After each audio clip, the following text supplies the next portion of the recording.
On Biden and Kamala's watch, 400,000 illegal immigrants with criminal convictions were roaming America's streets. Thomas Massie didn't care. He voted with the Democrats against Trump's plan to deport criminal aliens. On May 19th, fire Thomas Massie.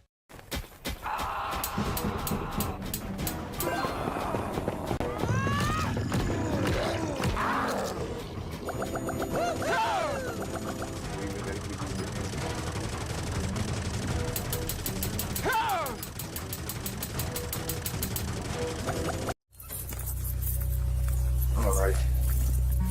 You nervous? Hey, I'm out here with Miss Cassandra. Officers have just arrived at the getaway motel of 28-year-old Cassandra Douglas. For the last 24 hours, she and her brother have been on the run after 3 of their family members were found dead and burned in the desert. Damn. 99% this is either an animal or a person. Yeah. That looks like a human, dude. And as these local officers prepare to confront the primary suspect of the most important case they've ever worked on, nothing could prepare them for the horrifying discoveries they're about to make. Roger, police! Anyone inside, make yourself known! This is a horrible nightmare. What are we looking at here? I don't know, you tell me. This is one of the worst things that I've ever had to be involved with.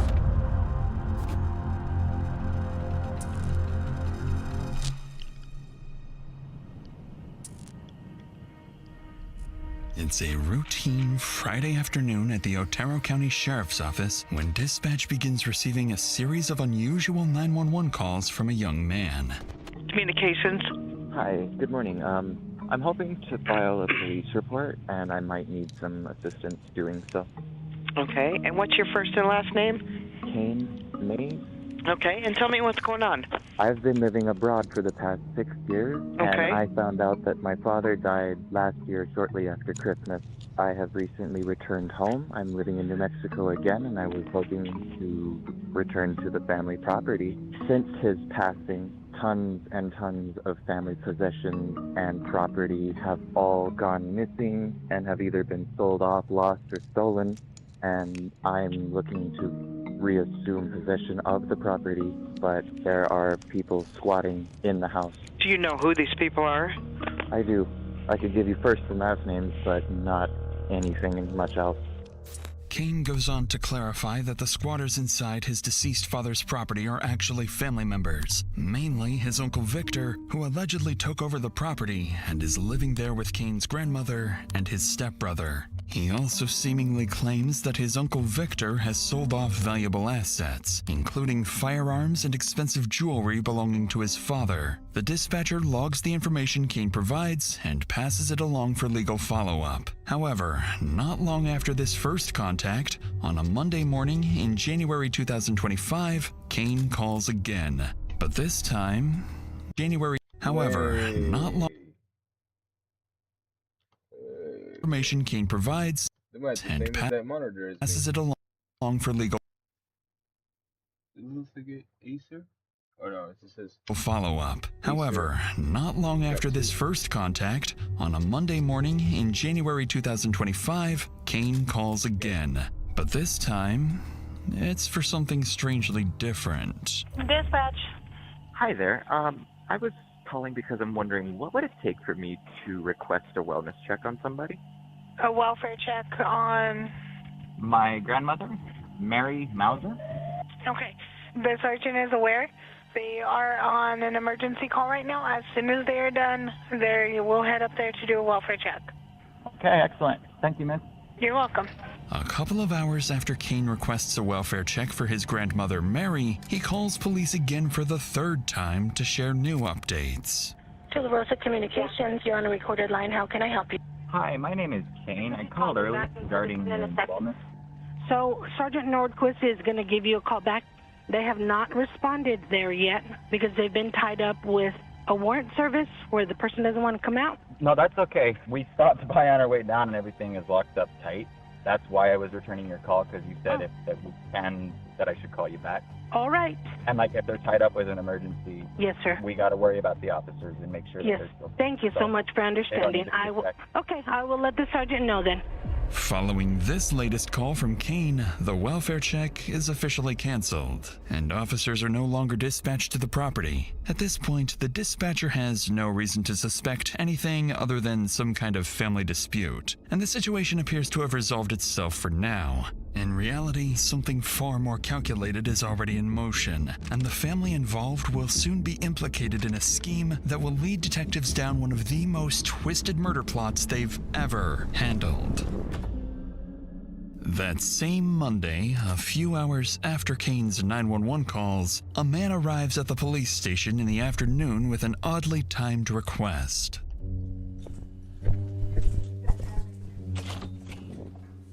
Hello, sir. Hey, how you doing? Doing well. Sergeant Nordquist. Mike Blitz. Mike, it's nice to meet you. How can I help you today? Okay, well, my brother-in-law helps us take care of my mother-in-law.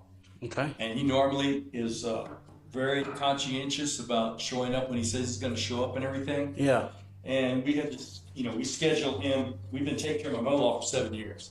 Okay. She's 92 years old. So anyway, we normally communicate quite a bit during the week and stuff, So, are you wanting to check on him or your mother-in-law? No, on him.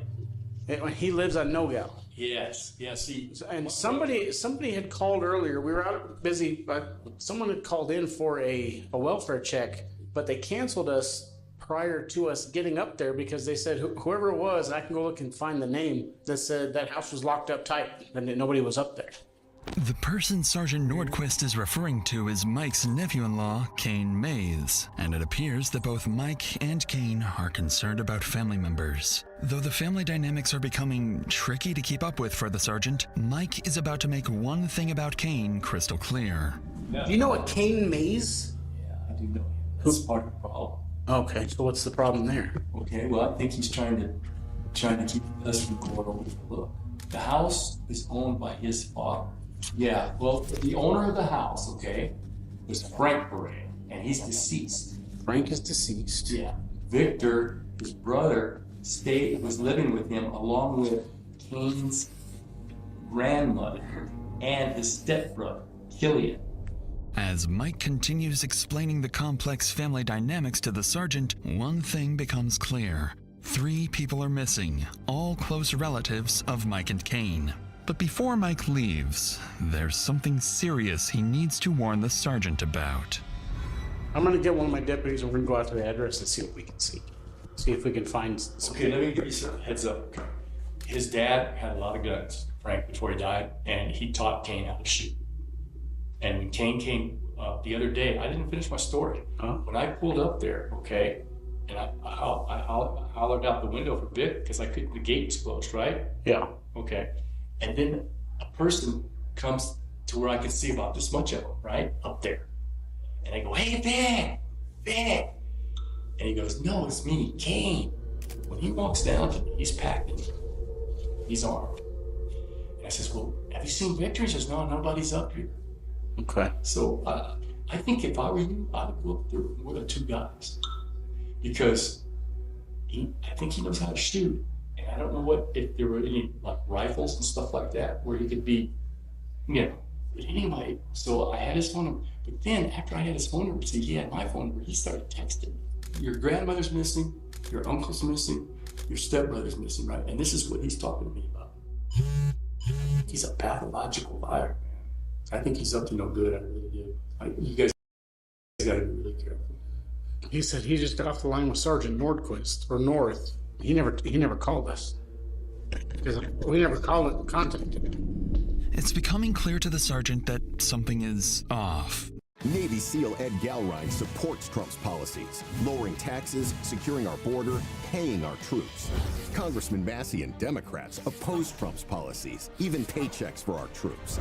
Tell Tom Massey, stop backing the radical left. EVE Online is a... Sensing this won't be a routine welfare check, Sergeant Nordquist takes note of Mike's concerns and prepares to head out to the house.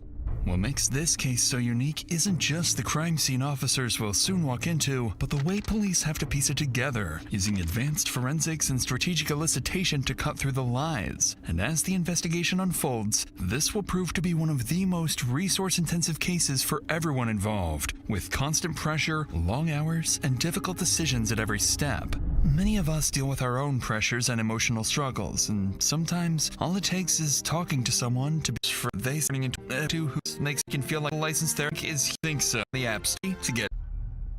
Approximately an hour after talking to Mike, Sergeant Nordquist and a group of officers head to the property to conduct a welfare check. Based on Mike's previous concerns, officers approach the house cautiously in case they encounter Kane. I got an open door. Sheriff's office! Sheriff's office, if you're in here, make yourself known!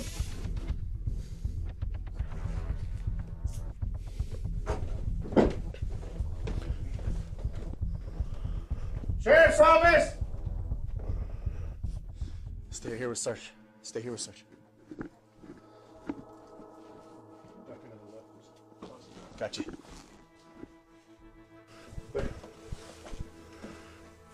Yeesh. Yeah, I was gonna say everything's stacked and piled. You good? They bought 3 The tops. knob was locked on this? Maybe more. Yeah, literally when I went like that, I was 4. like... They bought 4. The door just kept going, I was like, Maybe not. Puzzled by the home's disarray, officers leave after confirming no one is inside. With boxes stacked throughout the home and both of Victor's cars, the blue and green Subarus missing, officers assume the family may have moved out. In reality, the clutter wasn't accidental. It was intentionally staged to conceal evidence of foul play, and it has done exactly that.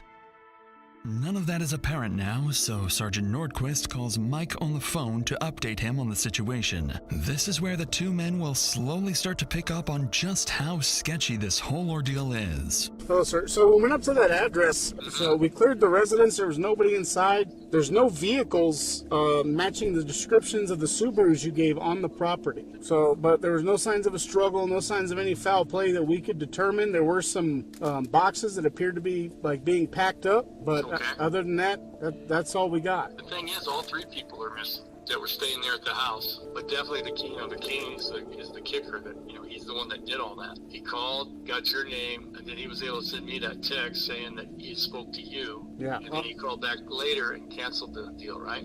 Yes, sir. And on the face of it, it looks super sketchy, but there was no indication that we could see of any foul play or a struggle or anything. Struggle, yes, sir. As the sergeant tries to reassure Mike, even he begins to wonder if the scene is hiding more than it appears.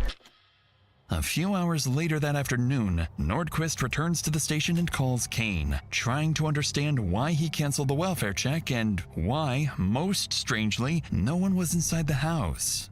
Hi, this is Sergeant Nordquist at the Sheriff's Office. Is this Mr. Mays? Yes, sir. How are you? The reason why I'm calling is in regards... earlier this morning, you had contacted our office to do a welfare check on a family member.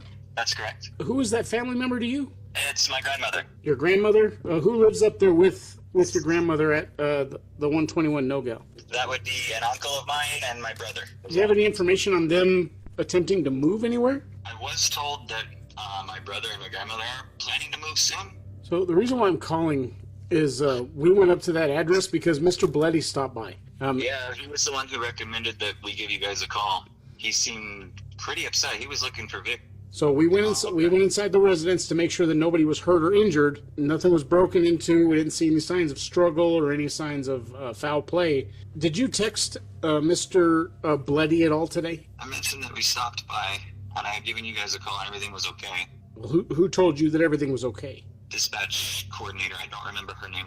Because the information that I got was that you called back and said you went up there and everything was okay.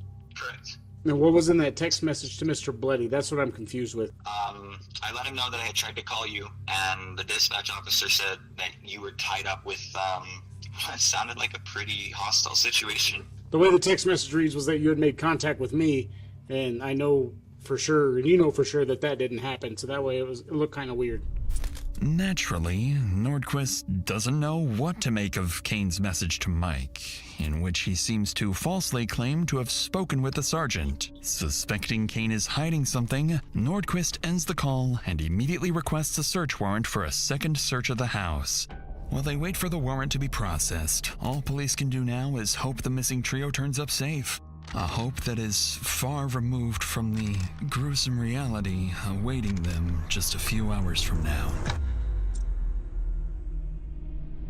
Early on a Wednesday morning that week, around 10 a.m., something strange happens about 200 yards from the house where the trio vanished. A passerby takes notice and calls 911. 911, where's your emergency? Yeah, I'm phoning about there's a fire off into the mountains area. I called before about 2 minutes ago. So we drove down the road to see if we could get a better view of the fire to help you guys out. Okay. Well, we have already toned out the fire department, so we will get units headed that way to see if they can locate. Yeah. Okay. I stood at the top of that road for a second. They'll be able to see it. We'll let them know. Shortly after the call, 2 deputies are dispatched to investigate the fire. Once they arrive at the reported location, one of them spots something disturbing in the distance. A burned, flipped-over vehicle matching one of Victor's missing cars. We got tire tracks towards the direction I walked. Just follow the path.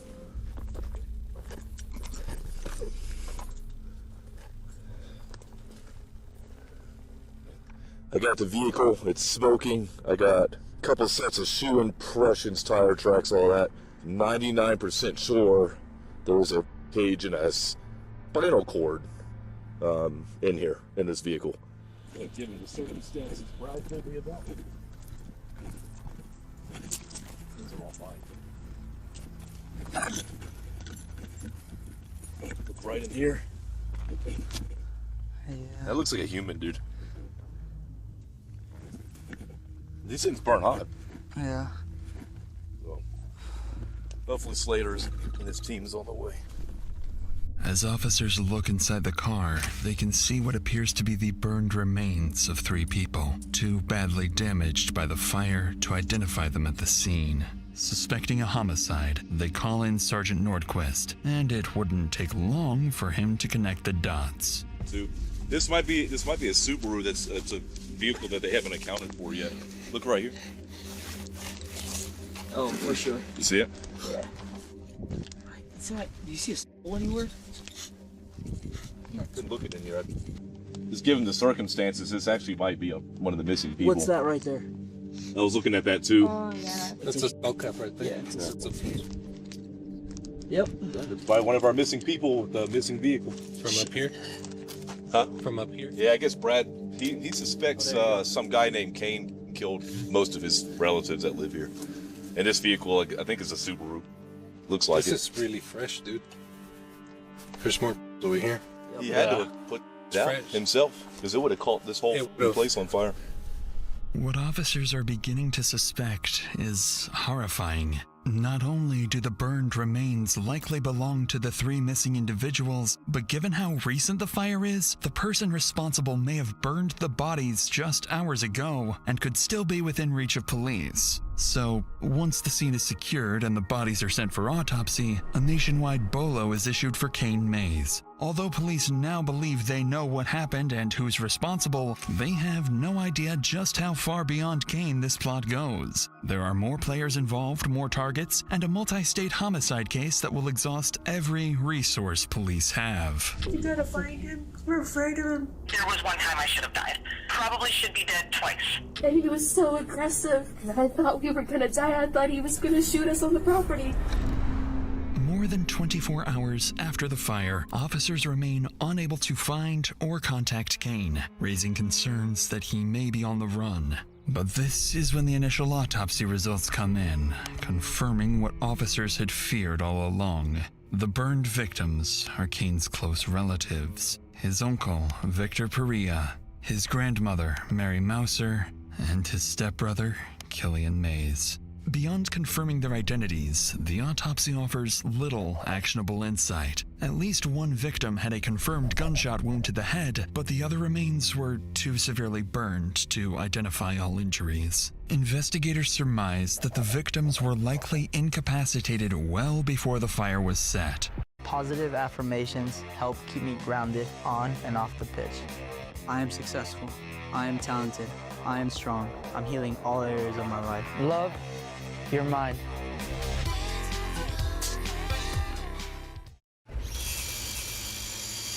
Northern Tool and Equipment. Get serious. Following these horrific findings, they begin digging deeper into their main suspect's background. It turns out Kane Mays had been living in Canada and working as an engineer until just a few months earlier, and had several documented domestic incidents involving his wife. Hoping she may know where her husband is, officers reach out to Kane's wife on the phone, where they'll find out she might know far more than that. Hello, my name's Justin Mitchell. I'm a detective with the Otero County Sheriff's Office in New Mexico. Are you Samantha? Yes, I am. I had a feeling I might receive a call from you at some point since I did give you guys a call. Yes, ma'am. You want to tell me from the beginning, like how you met him and your relationship with him? I've actually been speaking to the Ontario Provincial Police because I thought he was messing with me, like I'd mentioned. So I'm also filing a case against him right now, but because it's Canadian and now he's in America, who knows if that's gonna... But he was physically violent with me, and I have evidence of it. Yeah, we just met playing video games online, and we started an online relationship, and for a few years, it was just basically we would talk. And then one day, he calls me up and he says that his father disowned him, and he needs to move here right away. He'd always been verbally towards me, and just in general, he had a weird attitude towards things. Eventually we moved out. Brace yourself for this one, because I feel that I didn't come forward, told people that he had beaten me, and now this has happened. I'm gonna be honest with you. Like, we both had an alcohol problem, but I never drank before I met him, and he definitely, pushed that on me, and he pressured me to drink a lot. Like, there was always a pressure. He wanted me to do it. He just did start hitting me. He did start getting violent with me. Probably should be dead twice. Samantha's statements are nothing short of horrifying. But even worse, she would share a terrifying recording with detectives, captured during one of the numerous domestic incidents involving Kane. You just let me go. And I do every time. When you ask, I let you go. I don't want you to. Please stop. Is this your neck? Is this your neck?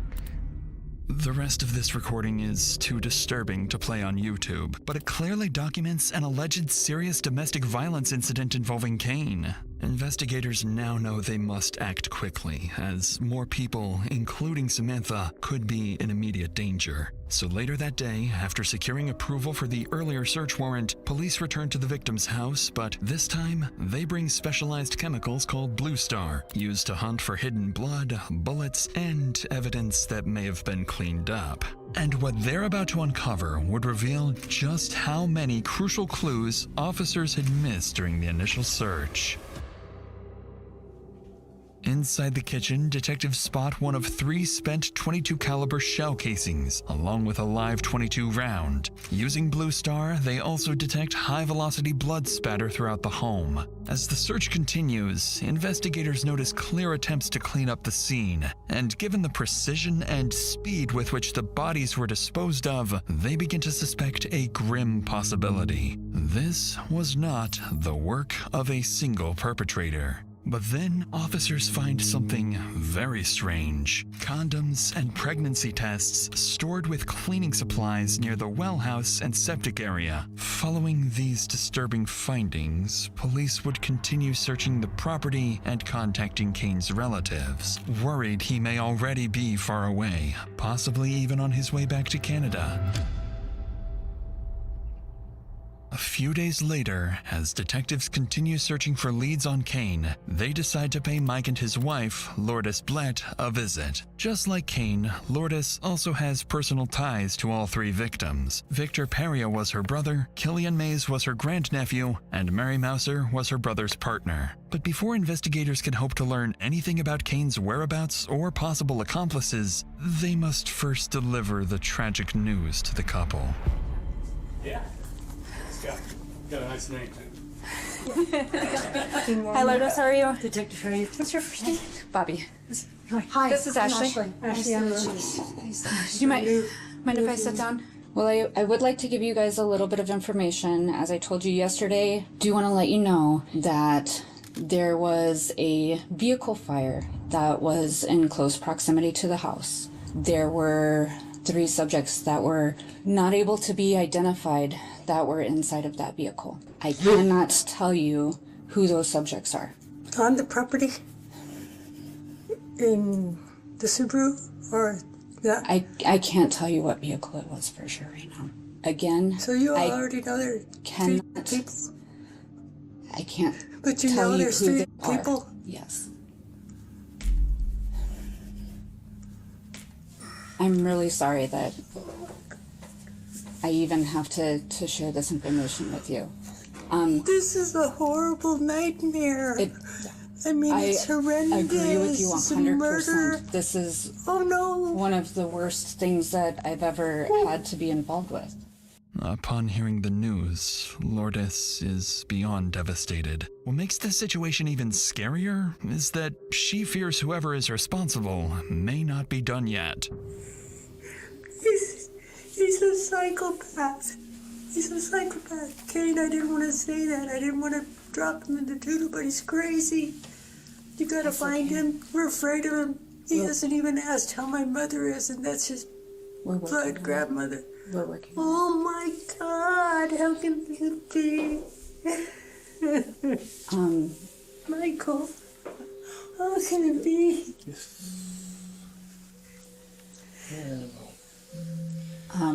We hoped for better, but No, it's not even imagination. We are working on so many different leads right now In my and trying work- to in my- connect every just catch him. bit. So everybody will be safe because he's crazy. In my worst imagination, I thought, I didn't know how to tell you guys this, but I was going to say, can you look for the infrared and see if there's any graves on the property? That's what I was going to tell y'all. You know how The they grave can tell ended up being a car. That's what's been something had sitting been with burned. you. And this has got to be the worst crime This of the is- year in New this is Mexico. part I mean, of- I haven't heard anything this horrendous on the news lately. Yet. Indeed, this kind of killing doesn't happen every day. But investigators are about to hear another person of interest from the couple, someone who may know more about where Kane is. So in our job, you will hear law enforcement say a lot. You know, it's what you know and what you can prove. And right now, we're working on collecting the information so we can prove what we believe we know. Yeah, see, the thing is, we don't know what he did all those years. Wherever he was, what did he do? Who did he know? And what we're was his? also working on. We have no idea. I would even be worried about his sister, Brecken Ross, so-called Yeah, that's- stepsister, you know? That one text he sent me about working with the, over in Roswell or whatever he said. Yeah, he was saying something about like- helping out his sister with her crazy ex. Crazy ex, yeah. Something like that you had shown me, Yes, I right? think it was a relationship. I kind of remember that at the beginning, that she wasn't with that guy anymore because of that. What's Like that? I was supposed to feel sorry for her. I mean, when they first were like chit-chatting and everything. Oh, in the like, conversation, "Yeah, okay. She's talking about the Yeah, I Thanksgiving think Day that call. they said something about that. Mike would go on to identify the woman in question as 28-year-old Cassandra Douglas, Kane's half-sister. And based on his concerns and the evidence from the home search suggesting at least 2 people were likely involved in the cover-up, detectives begin to wonder if Cassandra is the next key piece to the puzzle. So with this new lead, the interview concludes, and investigators shift their focus to Cassandra and her potential connections to the homicide. President Trump has spoken. Andy Barr has President Trump's complete and total endorsement for Senate. A wonderful man who's been with me all the way, Congressman. Coincidentally, as investigators prepare to call Cassandra the next day, she reaches out to them instead, with a very peculiar 911 call. Hi, is there any way that you would mind putting in a welfare check on my brother, Kane May? What's the address? He told me that he was going to 680 Cox Canyon, Cloudcroft, New Mexico. 680 Cox Canyon? Yes, ma'am. He was supposed to meet up with our uncle and told me that if he didn't come back last night, and definitely if he didn't come back in the morning, that I needed to call you guys. He's been part of a missing persons thing, and Mike has been acting very aggressive and hostile towards us. Not only is Cassandra claiming her brother Kane is also missing, but she's suggesting that her uncle Mike might have something to do with it. Once investigators catch wind of this 911 call, they immediately sense something is off. The timing is highly suspicious, almost as if it's part of a plan to deflect suspicion away from Kane. So later that day, officers are sent to her address with one goal in mind: assess the situation and determine whether her claims hold any weight or if it's just an attempt to mislead the investigation. Hello? Hello. Hi. Are you Candace? No, Candace is across the street. Okay, are you Cassandra? I am. Okay. So my name's Ryan Poston Reader. Hi. I'm a detective with the Ruidoso Police Department. Hello. Do you have a second to talk to me? What's up? So did you make a 911 call for a welfare check? I did for Kane Mays. For Kane, yeah. Yeah. That was you that made that call. Mhm. Okay. Have you heard from Kane? I have not. No, you still haven't heard from him? I have not. How do you know Kane? He's my brother. It's your Or brother. my half-brother. And when was the last time you heard from him? He was supposed to go up to meet with Mike, I think on the 21st. He told me that if he didn't show up by the morning of the 22nd, that I needed to file a missing persons report because I already have 3 family members missing. Killian and Mary were supposed to go up to Albuquerque. I haven't seen those 2 alive since 11/23. Give me just a second. Okay. Officers have no clue at this point, but Cassandra isn't alone. Right this moment, their prime suspect, Kane Mays, is hiding inside the very house they're standing in front of. Sorry, we're also having issues with a psychotic ex of mine. So Oh, jeez. You're going through a lot right now. a little bit. And then with Kane going missing and Mike presumably having like over half of his guns. It's a really, really long story. Okay. And not one that I'm 100% familiar with because Kane just came back into my life September of last year. So like, I wish I had all my facts straight. I completely understand. No big deal. How did they come into your life? But through Kane. Okay. So Kane comes into your life, and then now you meet Mary and Killian. Mm-hmm. Okay. And then now all of them are missing. Mm-hmm. And have you talked? Did you ever have direct contact with Mike? I never had direct contact with Mike, no. I just heard him screaming from the hill both times.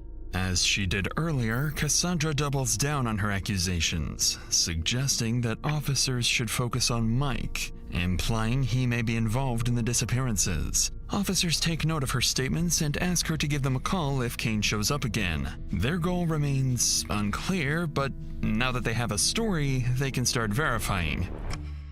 So a few hours later, as police continue looking for Kane, an officer decides to stop by the neighborhood again and speak with Cassandra's neighbors to see if they've heard or seen anything. According to them, Cassandra hasn't been living alone. A man with long dark hair has been staying with her for the past few months. Additionally, witnesses report seeing the same man driving Victor's missing green Subaru, and that it was also seen parked outside Cassandra's residence multiple times. Realizing the description of the man matches Kane, officers return to the station to dig deeper into Cassandra's earlier claims, where they will very quickly uncover some major contradictions.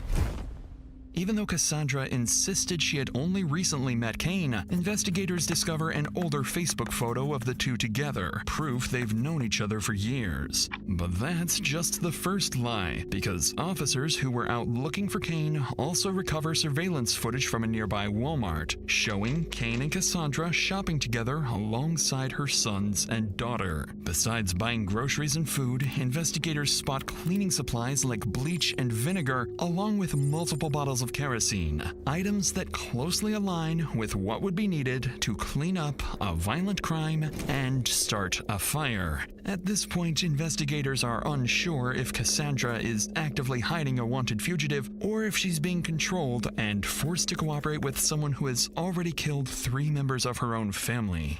Creating custom clothing with Tapstitch is simple. Start by choosing a garment, then click Design Now. On the left, you'll see 4 main tools. Upload lets you add your artwork or logo. For the best results, upload. With suspicion mounting, detectives obtain a search warrant for Cassandra's house. Then, around 8 p.m. that night, a group of officers return to the property, taking up positions outside the house as they prepare to raid it. Occupants of 7 Morningside. This is the Roswell Police Department. Exit the front door with your hands up. Do it now.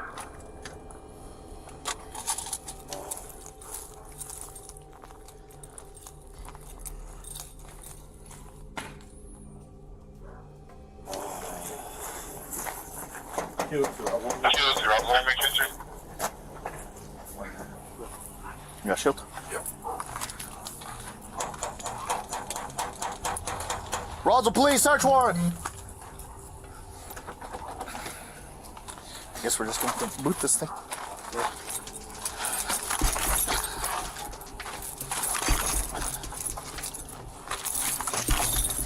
Almost. One more.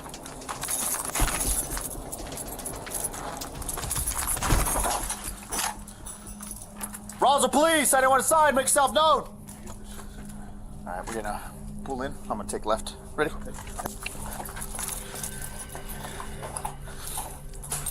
Small room. Got another door here. Ready? Yep. I'm gonna go. I got a hallway with looks like the refrigerator kitchen.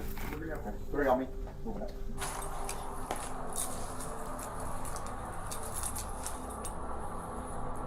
And Cassandra Jolly's the one that lived here, huh? Yeah. Look, they got some La Muerte stuff right here. Santa Muerte. There's a, see that?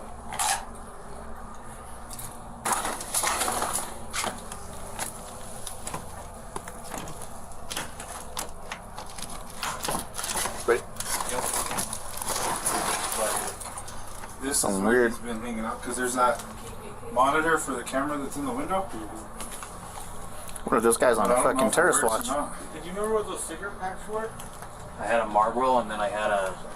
Yeah, I saw that one in the closet. Another one. Your big cans are all over this room. Your Red Bull can.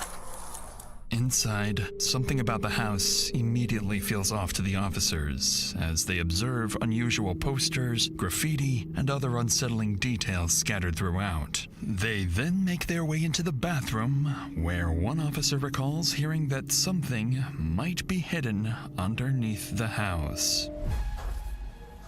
I highly doubt, but the back door was open? No, we are. I'm sure this is what he was referring to. Like under all this? That's what he said. The neighbor across the street said that he used to live here, and then there's a door underneath the washer and dryer. At least the basement. Because didn't they say there was another secret exit or something here? There's a couple windows. What do they go to? Do you They're filled in. They look up there already or no?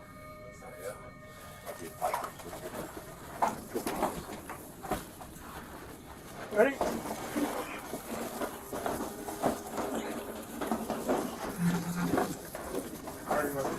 Go ahead.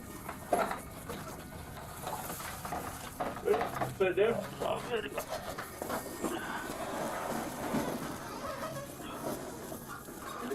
Yeah. I'll hold it.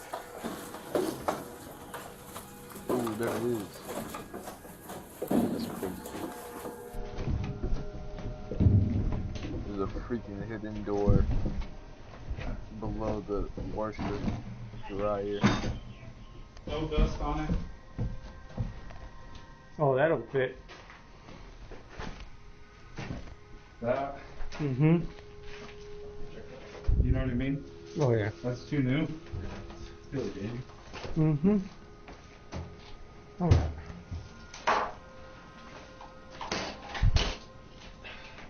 Got a water leak though.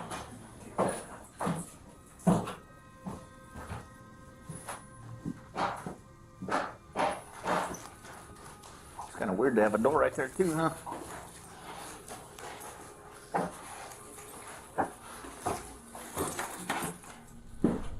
At the center of the basement sits a plastic storage tote, toolbox, duffel bags, and other various items. Officers notice there's no dust on the items, and whoever left them behind was in a hurry, possibly trying to leave unnoticed. Beyond the basement, police would go on to find something highly suspicious: documents belonging to one of the victims, alongside paperwork linked to Kane's father and live .22 caliber ammunition. Following these discoveries, investigators secure the scene and begin working to obtain a real-time location warrant for Cassandra's phone.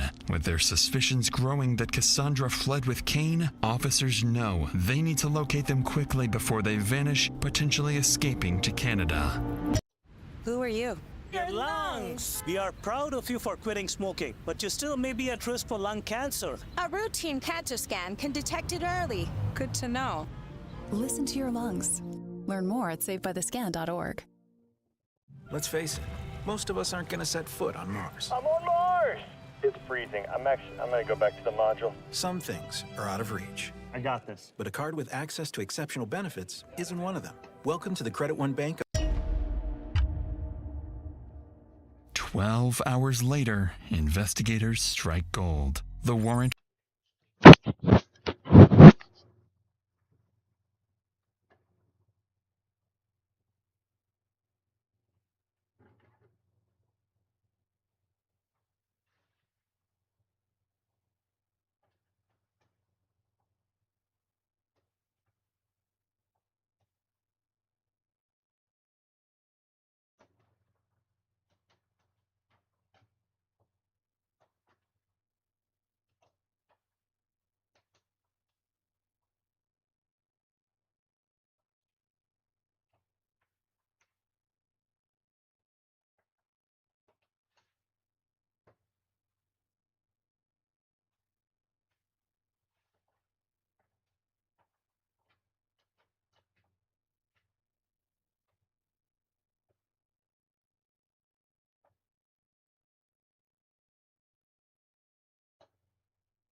for Cassandra's phone is successfully approved. And in a major development, Verizon pings Cassandra's phone nearly 1,000 miles away. She's no longer in New Mexico, but in Hernando, Mississippi, inside a Super 8 motel. With this discovery, the case becomes multi-state, with police in Mississippi quickly briefed on the investigation. Officers are then dispatched to locate Cassandra. This is the final phase in the case, and what happens next will determine whether police get the critical answers they need or lose the lead entirely.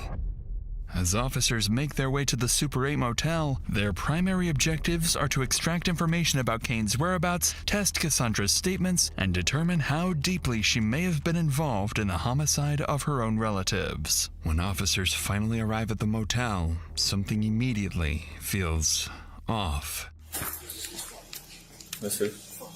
Miss John. Or actually, technically I'm Douglas, because I still have my ex's last name. So, what's going on? What are we looking at here? I don't know. You tell me. All I know is that my brother went missing on the 21st. We were trying to investigate his property. We thought Mary and Killian had left. And then Mike came down and started being aggressive and hateful and shooting rounds. And we've already tried to file this with the Roswell Police Department down in New Mexico. Would you consent to a search of your vehicle? You can search the car and you can search the ground. I don't care. Okay. Interestingly, Cassandra now seems on the verge of an emotional breakdown for reasons the officers are yet to understand. After all, only 24 hours have passed, and seemingly no new information has been relayed to her. Neither news of the murder, nor that Kane is the main suspect, nor that her house was just searched. So to get to the bottom of her emotional reaction, Mississippi officers on scene coordinate a call with Special Agent Kyle Graham in New Mexico, who's been tracking the growing list of contradictions in Cassandra's statements. Using those inconsistencies, the detective is about to carefully test Cassandra's story and see how far she cracks. Do you mind grabbing those, taking your waffles upstairs? I'm not upstairs, I'm downstairs. Downstairs? Yeah. Yeah. 104. You spoke with detectives 2 days ago at your house in Roswell, correct? Yeah. The day the Walter showed up and I had to leave. So I brought them over here to Mississippi. Why is that anything wrong? No, there's nothing wrong with that. What we're trying to do is we're trying to figure out what's going on with Kane and what's going on with his family. I don't know. I haven't even, I just met Killian and my grandmother for the first time in my entire life in November. So were they there whenever you guys were there? No, Where were they at? I don't know. The house was empty and there were boxes in the middle of the living room. That was his dad's property.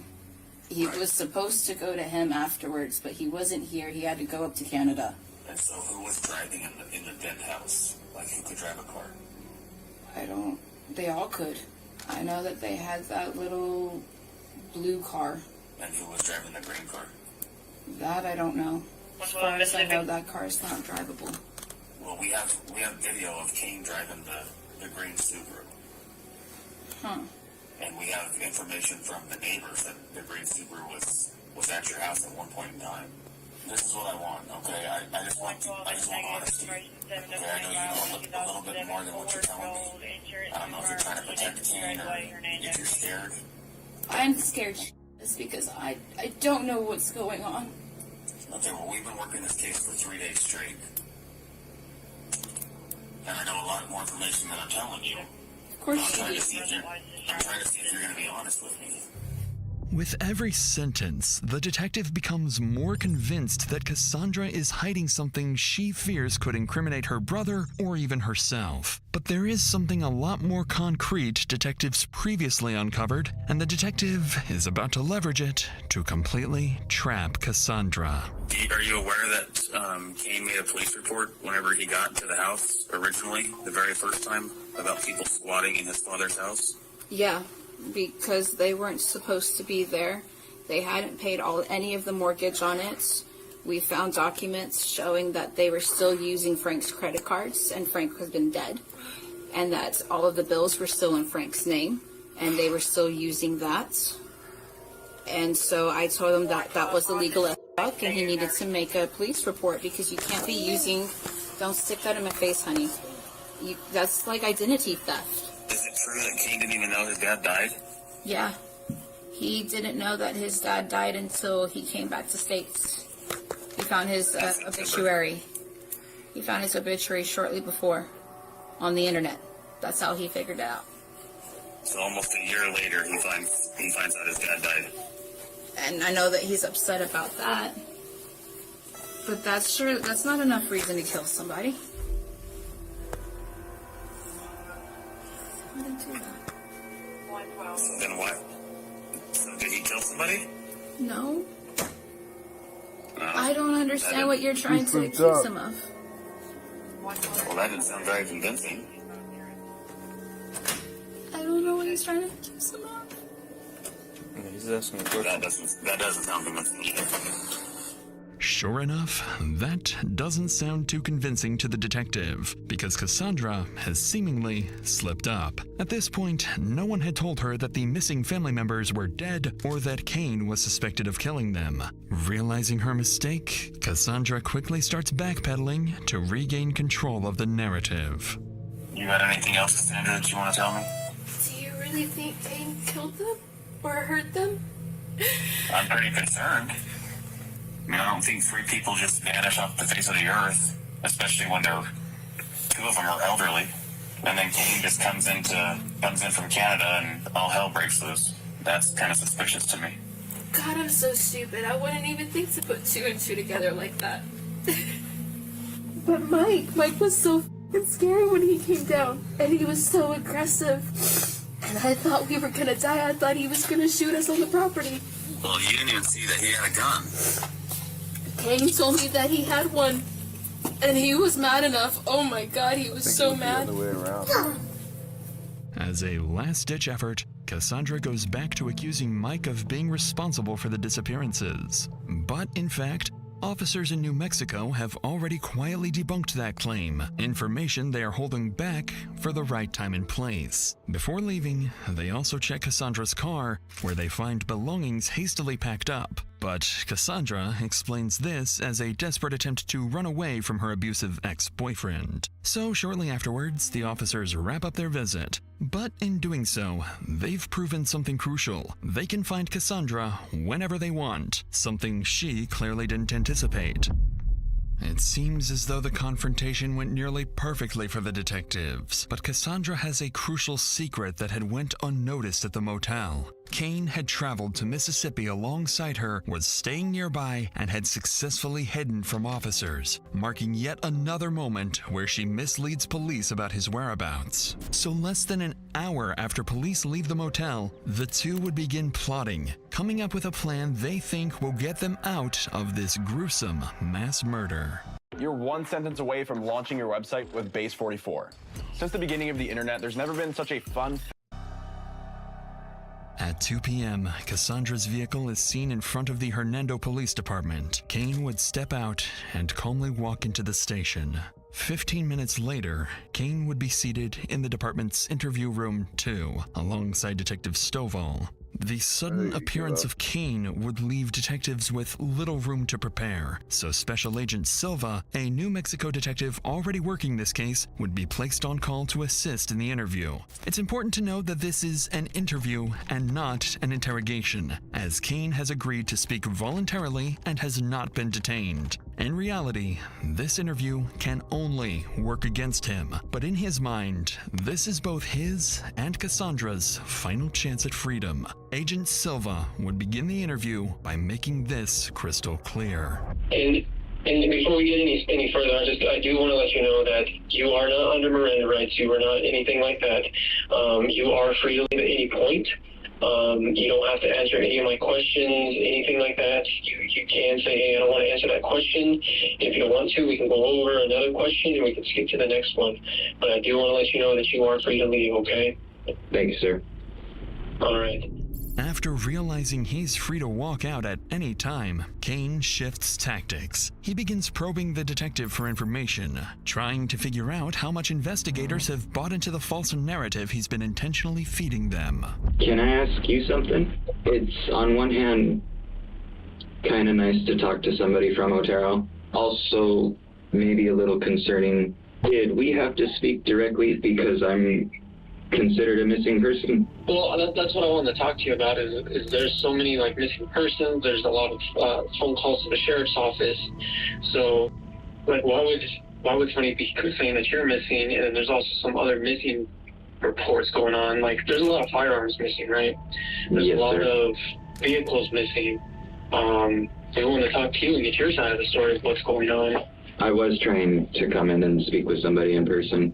And what happened with that? On my way down to Alamogordo, I gave another uncle a phone call because I had seen him on the property and he was a very looming presence at the time. I was hoping to stop in and ask him about some things and some personal aspects that were going on. I wound up getting run off the property and had to kind of go into hiding because I know his influence and the extent of his company. Okay, well, which uncle is that? Mike Blett. So Mike ran you off the property. You had questions for him. Is that what I'm understanding? Yes, sir. So when did this happen? It was when I was on my way down on the 21st. I kind of explained the situation to my sister a little bit, and I told her, if you don't hear from me, call somebody. I know I keep jumping around and just trying to confirm everything. You went to Mike's house to talk to him and he shot at you, correct? Yes, sir. Because I want to talk to Mike about that. Like, why are you shooting at people through front doors? That's kind of dangerous. That was this week. That was on the 21st. I would absolutely appreciate you taking a look. Kane makes his alibi clear. Mike, the man who kicked the entire investigation off in the first place, is the suspect detectives need to be focusing on, alleging he shot at them through the front door when they approached the home. Unfortunately, detectives have spent far more time investigating than Kane realizes, allowing Agent Silva to completely debunk Kane's story. Simply put, there are no bullet holes or any signs of a shooting on the property. Okay. So here's the thing, Kane, is I'm gonna start going through some of your story here. Okay, that's not making sense to me. I'm not saying that you're lying. I'm just saying I don't think it's fully there yet, if that makes sense. It was kind of cut off. I don't want to talk. Can you hear me? Yes, sir. You went to Mike's house. Mike shot at you this week through the front door. You announced yourself. How come you didn't call 911? I know that they very much do not take too kindly to law enforcement. Okay. And I kind of really hope for that to be avoided. So here's the thing on that, is I have some investigators that are there at Mike's house, that have been to at Mike's house. There are no bullet holes through his front door. There are no bullet holes through the siding. They're not seeing you on his cameras at his house. So that's what I'm saying, is some of it's not making sense. So did you actually go to Mike's house and knock on the door? I did. Because you're not on camera. Did they check? And his cameras go back this week. They go back last week. So I'm not seeing you anywhere on there. We had a ton of different game cams that are all on their SD cards. He doesn't have any of the chips from the 21st? No, I'm saying he has video surveillance of this week and of last week, but they are not seeing you anywhere on the cameras. Kane appears shocked by these details. Whatever he thought happened that could favor his story simply didn't. Kane would sit in silence for an extended period of time, seemingly in denial that his plan was so terribly miscalculated.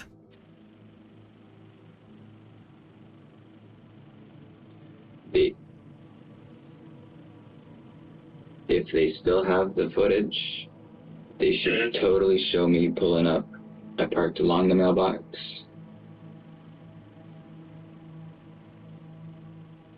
Kind of behind it a bit, not necessarily pulled up past it. Walked right up the drive up to the... It's kind of tucked in between the slope on the hill, and then it goes into the house where the stone steps are. That metal storm door. Okay. Which one is?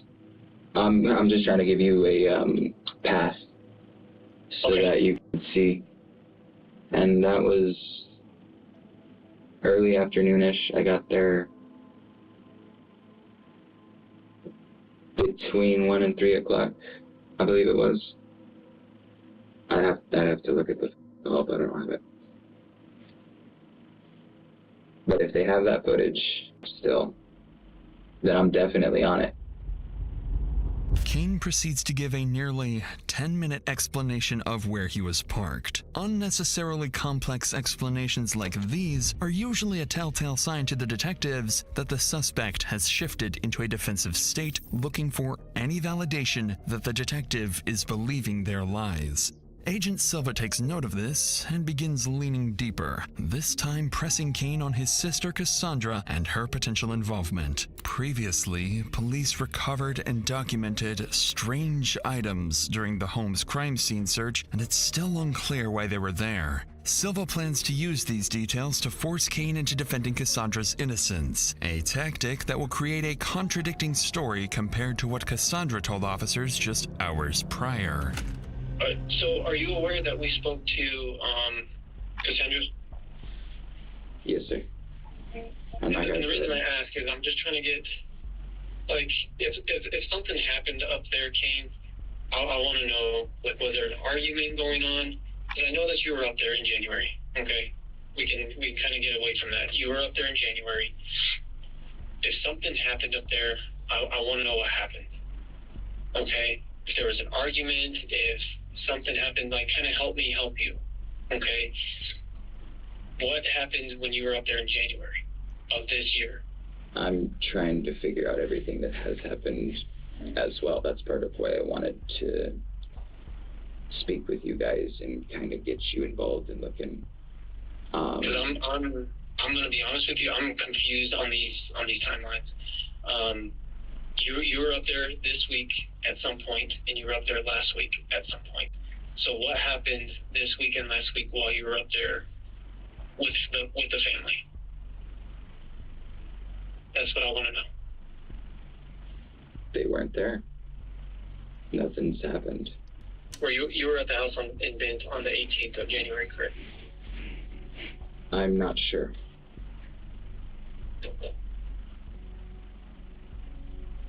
And the reason I ask is because Cassie has been in contact, and she showed us a screenshot January 18th at 3:57. It's between you and her that says, "Wait quietly and say, wait for me." That's actually something that I was gonna try to find. And it says, I believe this is from you or from her. That's the text that says "wait for me" and it says "I'm safe." I'm sorry? Those are the texts that say to wait and that I'm safe. It says, "I'm safe, wait for me," and then there's a response that says, "Gotcha. I have eyes on the front. So far, so good." What is that? That's the day that Mike came up to bed. Okay. At this point, Kane must be starting to realize Cassandra may not have been on his side as much as he had thought. Not only are the police beginning to take a clear side, but his only teammate might be against him as well, perhaps explaining why she dropped him off at the police station. Note that Kane at this point can avoid any question he wants, and more importantly, can leave whenever he wants. Even Agent Silva decides to take a brief step away from the phone, but Kane would stay, instead letting the officer in the room in on what's going through his mind. Between you, me, and the walls, I really think someone is trying to pin years worth of shit on me because I came back home at the wrong time and interrupted something. Trident Vibes. A soft gum with a juicy experience. It's a vibe. Yeah, I don't do that. So the market has a clock? So the Realtor.com market clock connect tracks at data all. like inventory, time. What were your stories telling? I'm just here helping these guys. What you really got going on? What? So I ask them the questions. I'm just sitting here. Mr. Silva seems like a trustworthy detective. I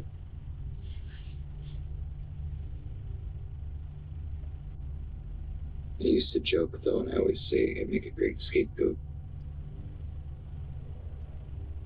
I'm kind of hoping it's not the case this time.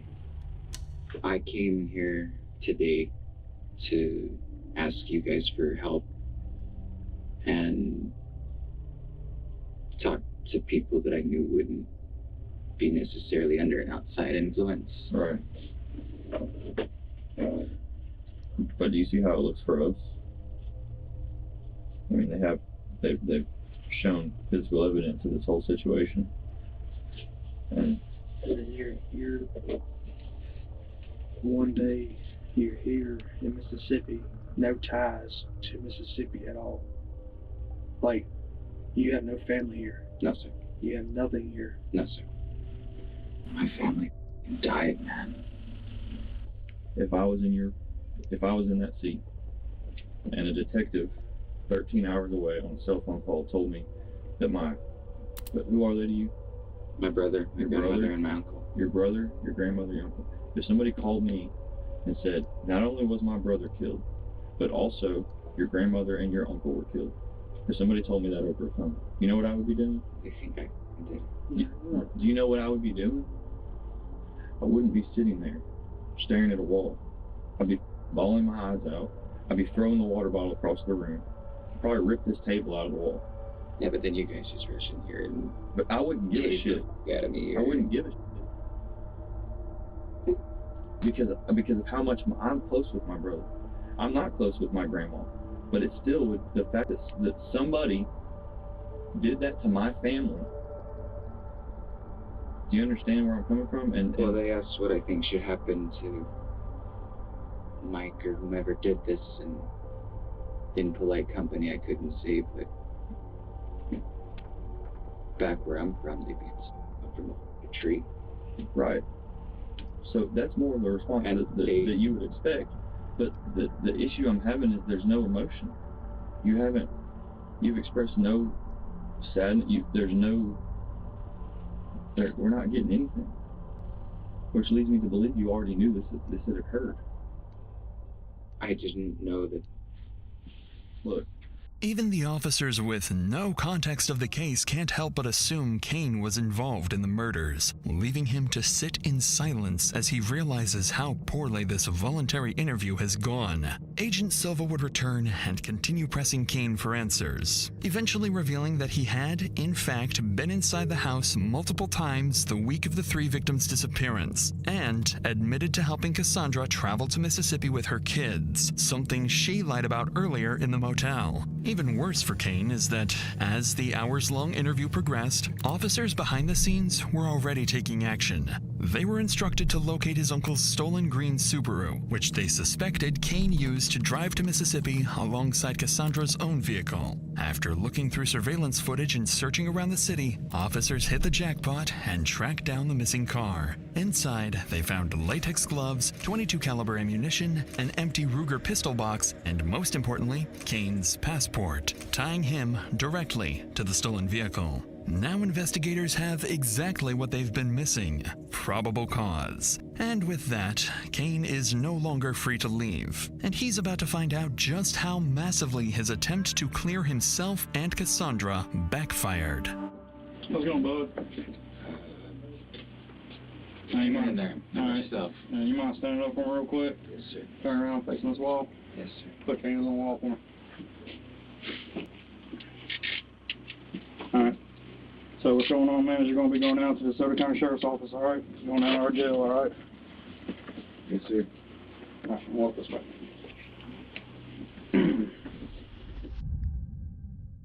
Back at the Motel 8 in Mississippi, Cassandra would patiently wait for Kane to return, give her a call, or just show any signs his interview was over. But as hours passed, it became clear that something had gone terribly wrong. Growing worried, Cassandra packed her bags and fled alongside her children, making yet another 1,000-mile drive back to New Mexico. Detectives keep tracking her phone signal until it finally stops at her parents' house. By this point, investigators have more than enough to justify Cassandra's arrest. But one critical question still remains. Was she directly involved in the murders? And if so, to what extent? Because of that uncertainty, officers make a deliberate decision. Rather than moving in aggressively, only 4 investigators go to the house, keeping the encounter calm and cooperative. Their goal is to interview Cassandra on the property and, if possible, apply enough pressure to turn her against Kane. If they can do this, they'll be able to pin both Kane and Cassandra against each other, forcing them to incriminate themselves. How to find the right car for you. Go to Cars.com. Look at the car you like. Ciao. Ciao. Find your next possibility on Cars.com. So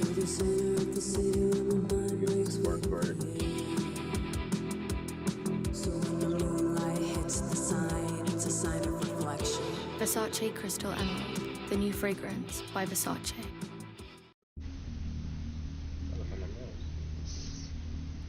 This is Bryce Daly. He's with Lincoln County Sheriff's Office. He's a part of our team. Okay? No. So there's not 100 of us today, there's just 3 of us. Do you want me to start from the beginning from what I know? Or do you want to ask me all the questions first? No, I'm going to let you tell your story, and just so that you know, you're not under arrest. You're free to leave whenever you want to leave. We came to you because we talked on the phone earlier through the text. Okay. And what I told her is she needs to stop overthinking everything. You're trying to be a detective herself because she's seen all this stuff and she's trying to put pieces together and knows that he was lying to her about things. So just start at the beginning and tell it like you told us. So I wanted to apologize to you because whenever I spoke to you the last time, I wasn't thinking straight. Not only is Cassandra much more cooperative this time, but she quickly admits that she had been dishonest before and even apologizes. Her father's comment makes it seem like she's on the verge of throwing Kane under the bus, which is exactly what investigators are here for. So with the reassurance that she's not under arrest, Cassandra begins to share some much-needed details about how 3 of her relatives ended up mysteriously dead. So I know on Thursday, we were driving up there and we had just went through Ruidoso, and he said that he wanted to stop by Bent right quick. So he said, okay, drop me off here. Wait here and I will let you know if I need anything. I've probably left him alone for like 45 minutes-ish. Where does he go? He's inside the house. Okay. And he says that he couldn't find anything, don't know where anybody's at, and that it's okay for me to come inside. And I go inside, and like I kept telling you, it smelled fucking weird in there. Almost like something had like died within the walls, like an animal or something. I was already concerned by the fact that he felt like something had happened. So I'm trying to rationalize through that, and he's just saying, I'll do it, and we're doing things legally, it's okay. And then he has me help him. He drives the car off somewhere and has me help him push it off into like this little ditch thing. And at one point, whenever I tried to say, hey, you guys, like, you need to call somebody, he said that the majority of the cops up there are crooked. I worked in the ER down here. I can see how you can think that sometimes, for sure. No offense. So, like, oh yeah, no offense to you guys either. Investigators are clearly not fond of Cassandra's strange remark. Though by now, it's becoming clear to detectives that Cassandra is putting Kane at the center of everything, while noticeably avoiding any direct mention of the murders, the cleanup, or the burned bodies. Instead, she frames everything vaguely, claiming Kane suspected something happened inside the house, but they didn't look too deeply into it, and that she was simply helping him deal with a property dispute. Investigators allow Cassandra to continue telling her story, but the more she talks, the more convoluted her version of events becomes. Then at this point, she even invites them inside, where the story only grows longer. After nearly 2 hours of listening, Agent Kyle Graham decides it's time to push back. So now we're going to get into my portion, okay? I don't know, there's been probably a team of 15 of us on this case. So we know a lot of stuff, we know everything about that property. And some of the stuff that you're saying does make sense and does add up. However, some of the stuff that you're saying doesn't make sense to me and doesn't add up. And quite frankly, I don't think some of it happened. But I will tell you right now, I don't feel like Kane could have done everything that he did alone. And I think he included you into a whole mess of a situation. I don't believe that you killed anybody in this house or on that property. I strongly believe that. I don't think that you had any part of murdering people. But I do strongly believe that he fucked himself and he needed help, and you're a helpful person, and he put you in a shitty spot and said, help me. I need help cleaning this property, I need help cleaning all this blood up, and I need help getting these fucking bodies out of this house. But now's your chance. I'm giving you the opportunity, because I'm telling you right now, I have all that I need.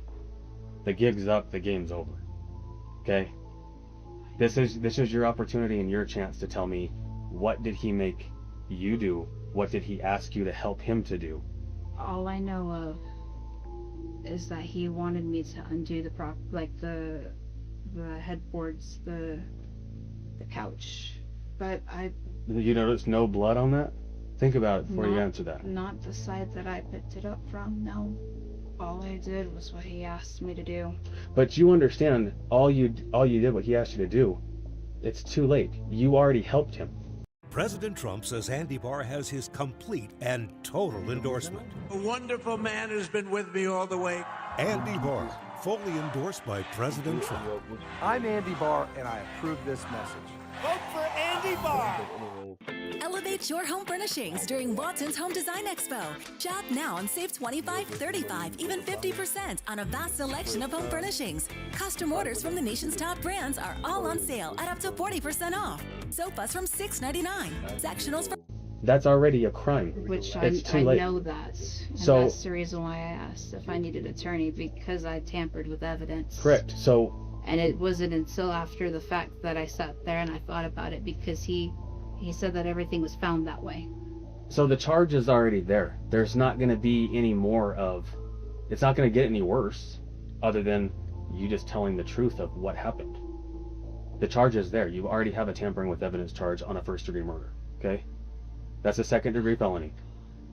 Needless to say, this is not what Cassandra is hoping to hear. In this moment, she realizes her days of freedom may be numbered if she continues twisting the facts to protect both herself and Kane. Cassandra knows something has to give, so after hearing what's awaiting her, she asks to step outside for a smoke, and this is where she finally gives detectives a small piece of the truth.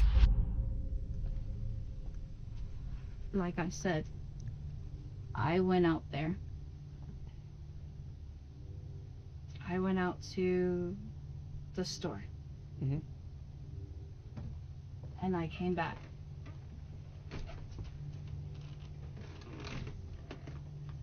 He said that he found them that way. He said what? That way? So what did he tell you he found? People on the floor. How many people? 3. And who are they? Julian, Mary, and Victor. I signed up to take him to a job interview. I didn't sign up for him to do this. Do you now believe that he did it? I don't know what to believe. I just know that there was a mess, and then there was a lot of illegal shit. Lots of illegal shit. What else did you help clean up inside the house? Besides the blood. And the furniture, taking it out. Yeah. And I didn't see how bad the furniture was. Did you help clean up anything else? There's so many red flags going on right now of you saying that you walked into this house and King telling you, holy shit, I just walked into a house and all my family's dead. Let's get rid of them. That Do you does see sound how- really stupid. Doesn't it sound stupid that when you say it out loud? Because I guarantee you, I walk into a house with my family dead, shit's about to hit the fan because we got to figure out what the hell just happened. And I'm calling the cops. I don't... We're telling you, we've done our research. I've gotten 0 sleep in 5 days. We're not letting this go. This is a triple homicide. And not letting it go is exactly what investigators are going to spend the rest of the day trying to do, hoping Cassandra will eventually crack and give them the full story. Unfortunately, though, this is the closest they will get to a real admission, as Cassandra begins to backpedal and returns to a revised version of events where she claims they found their family members already dead. They then simply decide to cover up the scene to avoid getting in trouble because Kane believed the police were corrupt. Detectives would spend until nightfall pressing Cassandra with no success, and she ultimately sticks to the same story. So before ending the interview and leaving, Agent Graham has one more rather strange question that's been on his mind all this time. He had access to my phone. He knew my passwords. Like I said, I trusted him. He was supposed to be my brother. Can I ask you a really weird question? Sure. No, never mind. No, go for it. Why'd you guys buy a brand new box of condoms? No, that was a joke. It should be the skin on latex. And I had bought those in Chattanooga. Him and hers? And I threw them at Walter because I was tired of having kids and I was tired of being pregnant all the time. But why would they be in the Bent house? I don't know. Why would they be in the Bent house? That's why I have a weird question. Last time I knew about them, they were in the they were at my house. Well, this was in the well house with all of the cleanup. He told me that there was a possibility that Corinne wasn't his mother due to DNA results, and that there was a potential that he had feelings for me. Kane? Mm-hmm. And that's not weird for you? Like, to be around him with your kids when you guys are pretty much brother and sister? Like, it was weird, but he never acted on it. I thought you guys were step siblings, not half siblings. No, we're half siblings. Well, because we also found a pregnancy test. Yep, I had a one-night stand at the Variety, and I didn't start my period on time. And I panic, and I overthink, and there should be 4 of them. The detective's tone makes it clear they aren't convinced, suspecting Kane and Cassandra are hiding important details about their relationship. By now, though, what investigators came here to do is partially successful. Even though there's still no direct admission tying their suspects to the killings, Cassandra has implicated both herself and Kane in the cover-up. Because of this, Cassandra is officially detained and brought back to the police station. What exactly was said during Cassandra's arrest remains unknown, but the pressure appears to have completely broken her. In the hours that followed, she went on to further incriminate Kane, seemingly doing everything she could to distance herself from what happened, no matter the cost to him. A betrayal that would later come as a complete shock to Kane. On Biden and Kamala's watch, 400,000 illegal immigrants with criminal convictions were roaming America's streets. Thomas Massie didn't care. He voted with the Democrats against Trump's plan to deport criminal aliens. On May 19th, fire Thomas Massie. We know protection isn't just about your car or your home. It's about my peace of mind. You can count on AARP auto and home insurance from The Hartford for benefits and savings that really matter. The Hartford, your protection is our passion. All I knew is that I had PTSD from the last time he saw cops, because there was my blood all over the floor and my head through the wall, and I was trying to protect him from that. If he was really as innocent as he said he was, then there was going to be nothing to hide, right? Which is why I dropped him off at the jail. I was pretty shocked that he showed up at the police department in Mississippi. Because I told him if he was as innocent as he told me that he was, if he really found them the way they were, then that's all he had to tell you guys, and you would figure out the rest.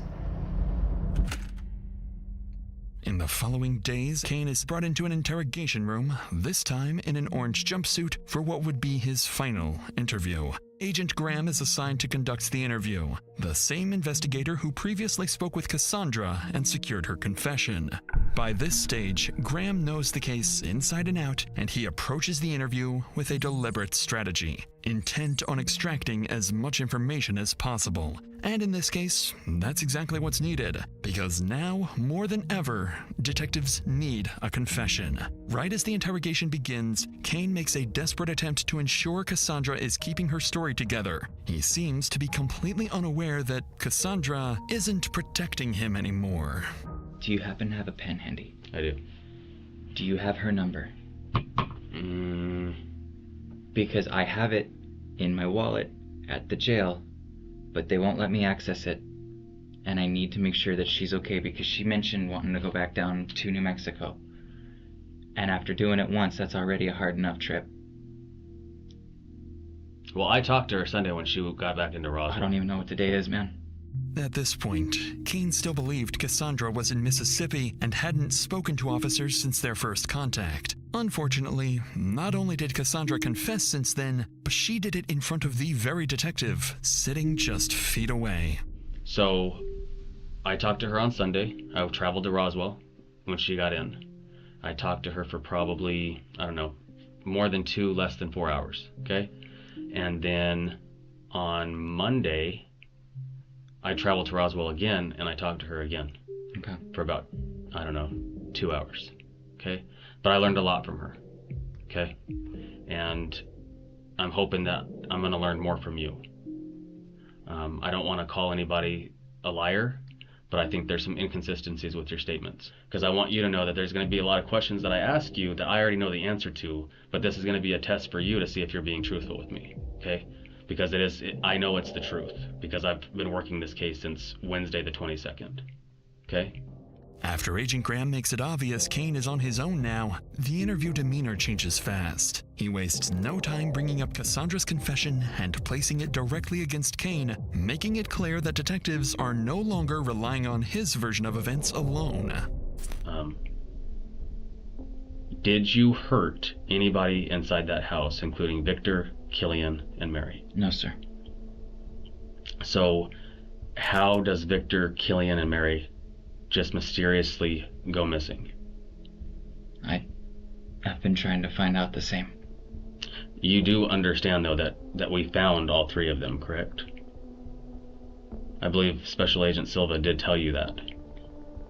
He alluded to something that I was really hoping is not truthful. So I'm not really one to beat around the bush, okay? I just call it like it is, okay? But Cassie's told me everything that's happened, okay? She told me the involvement. She told me what you guys did. That you walked into the house, you found all 3 of them dead. You guys picked up their bodies, you put them in the blue Subaru, you drove it up the hill, you guys both tipped it over. She's told me it all. Okay, you guys used the little green dolly to pick him up and put him on the dolly, wheel him out to the car. You tied a rope around Killian's waist, hooked the rope up to your dad's hitch, and drove the car to pull him into the back seat. So the gig's up, Kane, okay? I told you I don't beat around the bush. We've done it. I've worked over 100 hours in 1 week, okay? This is serious. So now, this is your opportunity and your chance to tell me your side of the story. Cassie's told me hers. Okay. Okay? Okay.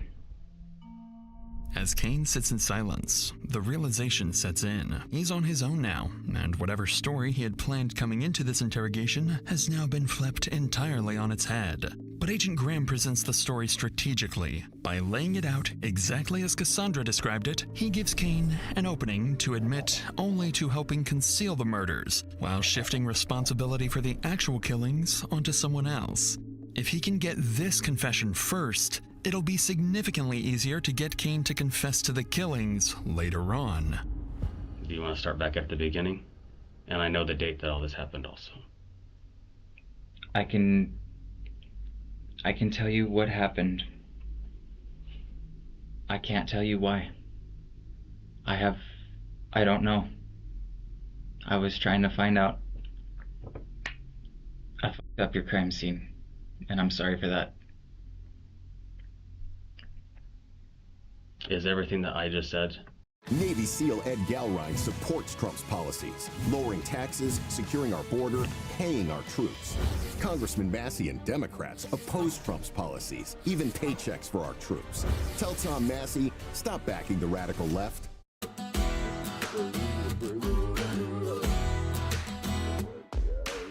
What Cassie told me, is that accurate? To a degree. And what isn't? When we went to the house that day. And it's just you and Cassie? Yeah. Not the kids? No. There's a witness too.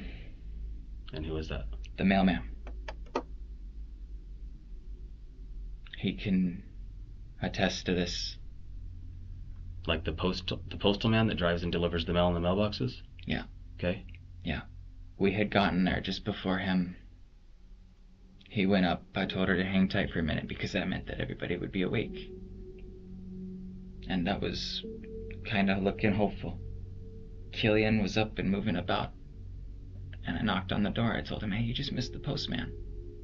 And he was real fidgety. He was scratching his head a lot. He was irritated. And I told him, hey, I got some good news. everything's moving along with the mortgage company. We're looking to move in, and we ought to be all set by like the end of the month. Everything should be good. They got my process, or my status is pending. He closed the door, and I watched him take the mail off to the bedroom. And then he went back, and I heard like, must have been 20 gunshots. I didn't even think to do the front door. I just ran around to the side, came through my door.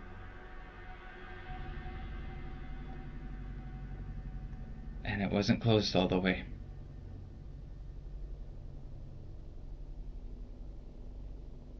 He's blaming this on a mailman, right? I ran through the bedroom. My Uncle Vic was laying in his doorway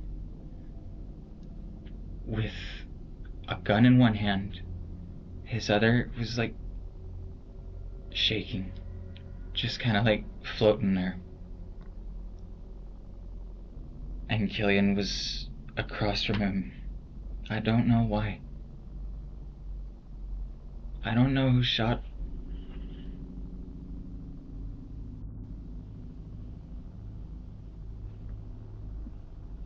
I don't know. So where... I'm sorry, Kane, but I don't mean to be an ass, okay? But I know when you were going down this road that that's where you were headed, okay? That one of them did all this. The evidence... They both had guns. Kane and Victor both had guns. Killian, sorry. They both had fucking guns, and they told me there weren't any left in the house. Where are they? You and Cassie were the only ones in there. So what'd you guys do with the guns? Do you see that I've been doing this for a long time, okay?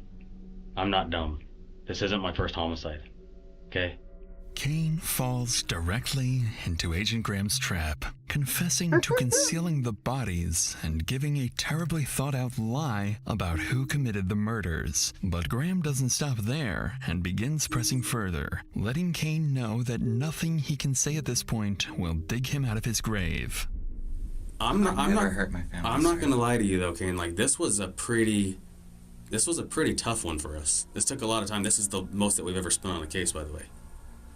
This is the farthest we've been to investigate one, too. And I mean, the whole wrapping the rope around Killian's waist and pulling him in with the other car, I mean, that was pretty creative. And I'm being serious. I'm not being a smartass. I don't know how I would have got him in the car either. I don't know how I would have got him on the wagon. That's 200 pounds dead weight, 280 pounds dead weight. That's a lot. I mean, you're not much bigger than me. I mean, think about how crazy that sounds, though. No, like you were cremating them, and you went up there on the 22nd and you burned them, right? After you and her put chain link over the top of the car with the little camouflage tarp thing and all the sticks and brush covering it. I did try to offer them a cremation. I mean, that was nice of you. But I didn't hurt them. Because the rest of the family didn't get to say their goodbyes. There aren't enough of us left. And I mean, I gotta give it to you too. Using the come-alongs and the steel pipe to prop it over to get it dumped over. Positive affirmations help keep me grounded on and off the pitch. I am successful. I am talented. I am strong. I'm healing all areas of my life. Love, you're mine. Nope. He's on tomatoes. This is the recipe he makes because his mother used to. By heart, by hand. Was shipped and shopped same day in the same way you would. No order is ordinary. Like this is one of the most creative homicides that I've seen. I didn't hurt anybody, sir. I would never hurt my family. Well, but Kane, that's what they all say. I don't buy that you didn't do it. I'm sorry. I can't. I think Cassie's full of shit on a lot of things, but I don't think she's full of shit on that. And I'm not so sure that she wasn't involved in it, to be honest with you. She wasn't even there, sir. Okay, well, I'm telling you right now, Cassie's in jail. That's why you can't get a hold of her. Then I need an attorney. Okay.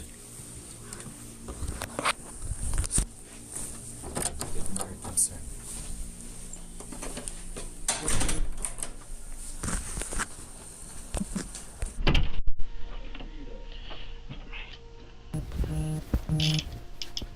My next question is, are you going to sign a waiver of extradition to go back to Mexico, or do you want us to have to get a governor's warrant and you set up here in our jail for months? Do you mean New Mexico? Yeah. Okay. What do you think, Detective? I can't tell you, but I can serve you with this target notice, okay? These are the charges that are being filed against you. This is what we're going for grand jury, okay? I can't accept that. Well, it's not an option. These are the charges. That's what's coming against me. Yes, sir. These are your charges. Clearly, Kane doesn't seem to understand the law, and he'll be fighting the charges regardless of whether he accepts them or not. On paper, Kane is charged with an array of crimes, including arson, aggravated burglary, and 3 counts of first-degree murder. Additionally, Cassandra would be officially charged following the interrogation, also getting 3 counts of first-degree murder, conspiracy to commit murder, and tampering with evidence. In the weeks that follow, detectives and prosecutors begin assembling the full picture. The blood patterns inside the house, the cleanup supplies, the burned Subaru, the shell casings, the clothing, the phone records, and Cassandra's own statements describing the disposal of the bodies. And after countless sleepless nights, investigators believe they have finally pieced together what happened. Victor, Mary, and Killian were killed near the south bedroom and kitchen before being moved through the house. Their bodies were then loaded into Victor's blue Subaru, which Kane allegedly drove into the canyon, pushed over a ditch, and set on fire. Kane's shifting stories and control of the green Subaru point investigators towards him as the primary actor, while Cassandra's admissions place her squarely in the cleanup and cover-up. Detectives see Kane returning from Canada as the start of a growing grievance over what he believes is rightfully his. 22 acres of family land. They allege that a dispute over the property motivated Kane and that he drew Cassandra into a plan to cover up the deaths and claim control of the land. For now, both remain presumed innocent unless and until they are proven guilty in court. If convicted, they could each face multiple life sentences under New Mexico law with decades behind bars before any possibility of parole. As for Mike, Lourdes, and the other relatives, they can rest safely for now, praying that those responsible never see the light of day again. So the girl was trying to avoid getting charged. Even though she didn't kill no one, she still is facing multiple life, multiple sentences to life. I ain't gonna lie, the dude obviously deserves death penalty. I mean, come on, bro, over an argument because of land. You gotta be kidding me. That's your own blood too. If you're doing that to your family, I can't imagine what you do to your enemies, bro. Really.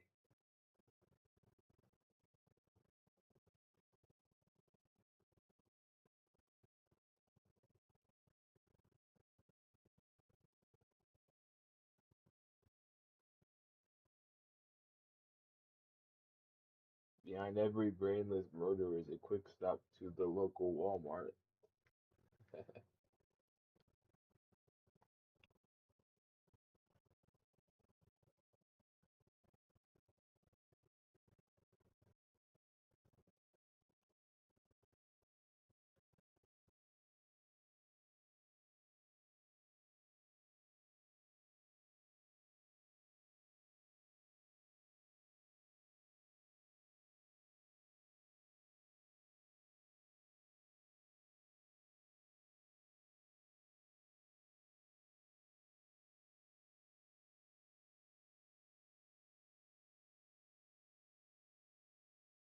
She just got done with the nut, bro.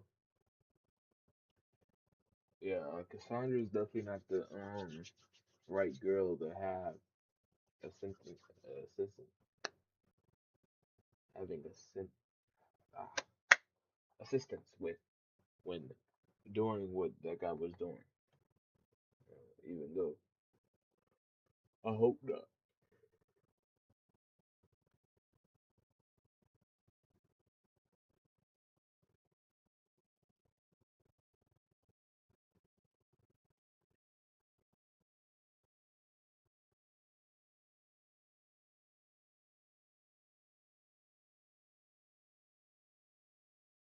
Forensics.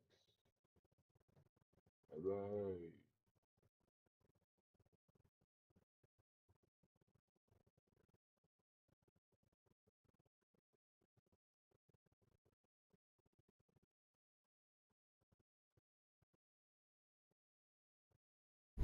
There's someone in the back. Come out. Let me see your hands. Let me see your hands. Police are in the middle of hunting down a wanted serial killer, living inside the very van where he killed his latest victim. Go back over there. Oh, What's that? What's that smell? 24 hours before this confrontation, officers discover a brutalized body of a woman with seemingly no evidence left behind that could connect anyone to the case. The victim is still unidentified, and we're taking a shot in the dark. Maybe you've seen her. Everybody's seen him around, but nobody really knows him, as far as I know. Yeah. When I found out Michelle was dead, dog, and you gonna ask my boss man, it killed me. But over the following day, small clues would start surfacing, revealing additional victims going as far back as 4 decades, eventually leading to one of the longest active serial killers in Florida's history. There's the back piece. This is our van. Steve, you made a mistake. I know. I didn't do this. It's man. Steve, come on, man. I'd be willing to bet a lot of money that there are bodies out there attached to him that either haven't been found or gone. This guy cannot be on the street. He has to go away or somebody else could get hurt.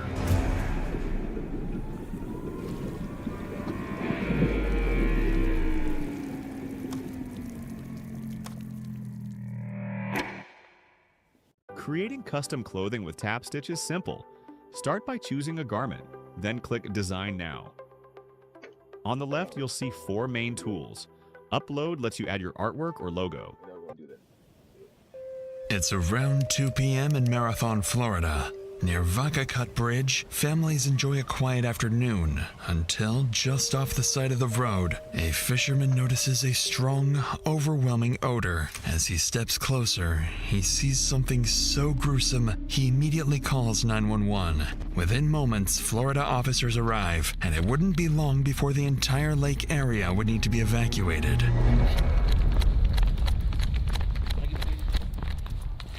Where's she at?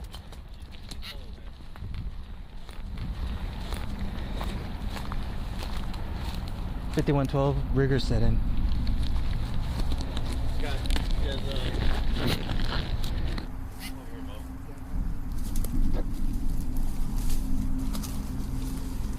Jesus Christ.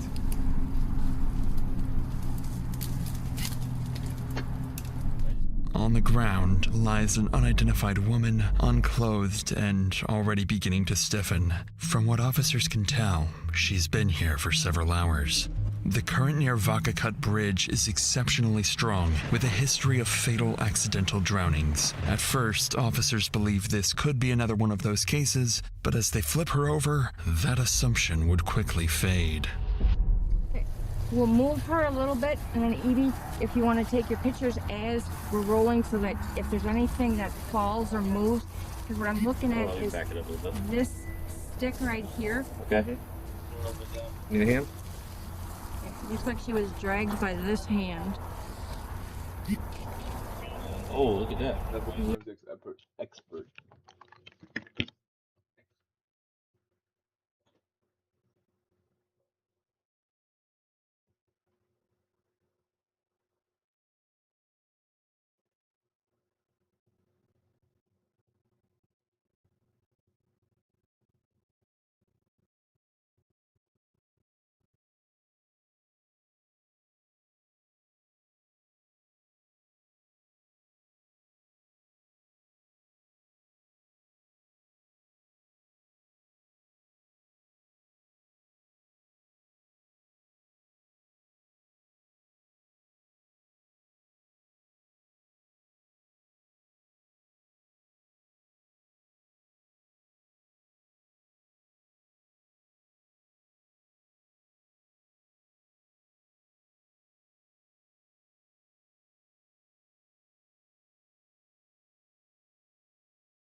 Yep, did you see that?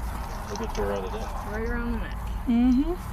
Oh, look at the side of her head. Yep. What do you see? You got blood, you got scrapes all over the back. Alright, I'm calling, Call Doc. As they examine the body closer, they notice strangulation marks on her neck, blood, and signs of trauma, all pointing to a violent assault. With a potential homicide on their hands, officers call in the on-duty detective, while others begin evacuating the area immediately. Before the detective arrives, officers at the scene continue trying to identify the victim, only to realize it won't be that simple. Anybody recognize her? You know who she is? Mm-mm. Nope. Doesn't appear to be a homeless because she's well kept. She's groomed. I just don't see the clothes. You know what I'm saying? It's too something there. This is all the officers know about the woman.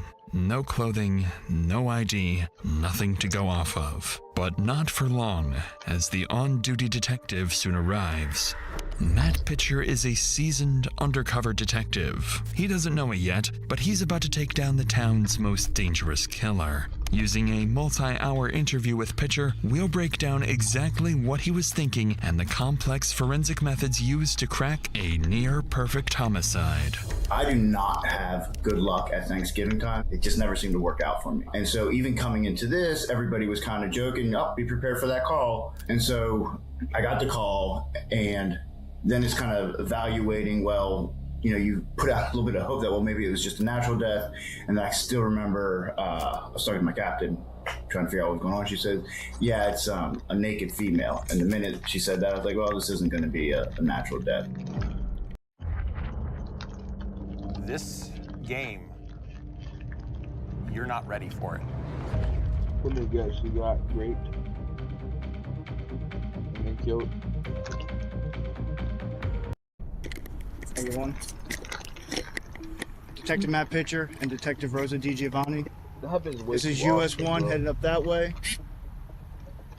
Entrance into this little gravel area from US 1 is down there.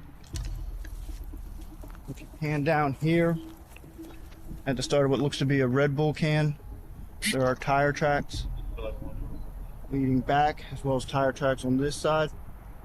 And you have a broken branch that's touching the ground. Thing is, this guy's been running since it sounds like the 90s, so I'm pretty sure he's not gonna leave no Red Bull can for the experts to test DNA samples on it. So I don't think he got caught like that. This guy's a genius, supposedly, since he's been running since what, 50, 40 years. That's just not the case, bro. Not the case at all.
Looks like we don't have any viewers today, but that's okay. It's already been an hour. So, but I'm tired. I've been doing this all day. I did like 3 streams. I'm tired. Thanks to thank myself. And yeah, peace.